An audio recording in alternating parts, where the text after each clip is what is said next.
Hello students, তোমরা যারা গৌরবঙ্গ ইউনিভার্সিটির আন্ডারে সেকেন্ড সেমিস্টারে ছাত্রছাত্রী আছো এবং তোমাদের বাংলা সাবজেক্টটা মেজর কোর্স হিসেবে আছে, আজকের ক্লাসে আমি তোমাদের একটি মক টেস্টের প্রশ্নপত্র নিয়ে আলোচনা করব। তোমাদের সেমিস্টার 2 ফুল মার্কস হচ্ছে তোমাদের 50। আমি তোমাদের এই বাংলা মেজর পেপার থেকে গুরুত্বপূর্ণ মক টেস্টের প্রশ্নপত্র তোমাদের আমি দেখাচ্ছি। আশা করি তোমরা এই প্রশ্নগুলোর মধ্য থেকে পরীক্ষায় কমন পাবে। তবে হ্যাঁ, তোমাদের প্রশ্নগুলো ভালো করে অবশ্যই তোমাদের কিন্তু রিভিশন দিতে হবে। তোমরা চাইলে এই যে কোশ্চেনপত্রটা আছে, এই কোশ্চেনপত্রটা থেকে তোমরা নিজেরা কিন্তু একটা সেলফ স্টাডি করতে পারো। ঠিক আছে, দেখো বিভাগ ক তোমাদের পরীক্ষায় সেম এইভাবেই তোমাদের কোশ্চেন প্যাটার্ন থাকবে। দেখো, যে কোনো 3টি প্রশ্নের উত্তর দাও, এটা আমি যেহেতু তৈরি করেছি। ঠিক আছে, তাহলে এখানে তোমাদের 10 মার্কের 3টি মানে 30 মার্কস। ঠিক আছে, এখানে প্রথম যে প্রশ্ন, মঙ্গল কাব্যের উদ্ভব ও বৈশিষ্ট্য আলোচনা করো। 2 নম্বর, মহুয়া পালার কাহিনী সংক্ষেপে বিবৃত করে মহুয়া ও নদের চাঁদের চরিত্র বিশ্লেষণ করো। তারপরে বাংলা গদ্যের বিকাশে ফোর্ট উইলিয়াম কলেজের ভূমিকা আলোচনা করো। বিদ্যাসাগরের গদ্যশৈলী বাংলা গদ্যের আদর্শ রূপ হিসেবে বিবেচিত হওয়ার কারণ ব্যাখ্যা করো। তারপরে মাইকেল মধুসূদনের মেঘনাদ বধ কাব্যের কাহিনী, চরিত্রায়ন ও কাব্যিক মূল্য আলোচনা করো।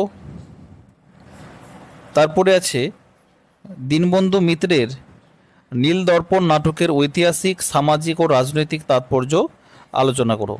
তাহলে তোমাদের বিভাগ ক থেকে সব থেকে মোস্ট ইম্পর্ট্যান্ট এই যে মহুয়া পালা, ঠিক আছে, এই মহুয়া পালার নদের চাঁদের চরিত্র তোমরা ভালো করে কিন্তু পড়ে যাবে। ঠিক আছে, আর এখানে মঙ্গল কাব্যের বৈশিষ্ট্যটা কিন্তু ইম্পর্ট্যান্ট আছে। যদি উদ্ভব বলে আলাদা কোনো প্রশ্ন দেয় তাহলে তোমরা কিন্তু এই মঙ্গল কাব্যের বৈশিষ্ট্য লিখে আসবে। তারপরে আরেকটা গুরুত্বপূর্ণ প্রশ্ন এখানে দেখা যাচ্ছে, ফোর্ট উইলিয়াম কলেজের যে ভূমিকা আছে এটা তোমরা ভালো করে একটু রিভিশন দেবে। আর বিদ্যাসাগরের গদ্যশৈলী মানে বিদ্যাসাগরের একটা হচ্ছে তোমরা যদি বিদ্যাসাগরের ভূমিকাটা পড়ে রাখো, এই যে গদ্যটা যে আদর্শ রূপ আছে, তাহলে তোমাদের কিন্তু এই প্রশ্নগুলো কিন্তু মানে সলভ হয়ে যাবে। ঠিক আছে, আশা করি তোমরা প্রত্যেকটা প্রশ্ন ভালো করে দেখবে। এবার বিভাগ খ থেকে তোমরা দেখে নাও কোন প্রশ্নগুলো তোমরা প্র্যাকটিস করবে। দেখো, এখানে 5 মার্কের আকারে রেখেছি, যে কোনো 4টি প্রশ্নের সংক্ষিপ্ত উত্তর দাও, 4-5 20। অর্থাৎ যেগুলো বড় প্রশ্নগুলো আছে 10 মার্ক করলে তোমরা মান 5-এ পেয়ে যেতে পারো, আবার সেই মান 5গুলো তোমরা 10-এ কিন্তু সলভ করতে পারবে। মনসা মঙ্গল কাব্যের শ্রেষ্ঠ কবির নাম ও তার কৃতিত্ব উল্লেখ করো। মহুয়া পালার নামকরণের সার্থকতা ব্যাখ্যা করো। দেখো, এখানেও কিন্তু আমি মান 5-এ মহুয়া পালার নামকরণের সার্থকতা দিয়েছি। তোমরা মান 10-এরটা পড়লে তোমরা এই মান 5-এরগুলো কিন্তু করে নিতে পারবে। ঈশ্বরচন্দ্র বিদ্যাসাগরের সমাজ সংস্কারমূলক গদ্যের একটি বৈশিষ্ট্য লেখো। আলালের ঘরের দুলাল গ্রন্থটি কে লিখেছেন, এর গদ্যশৈলীর বৈশিষ্ট্য কী। তারপরে ভোরের পাখি অভিধাটি কার জন্য ব্যবহার করা হয় এবং কেন। এগুলো খুব বেশি ব্যাখ্যা দিতে হবে না, তোমরা টু দ্য পয়েন্ট করে লিখবে।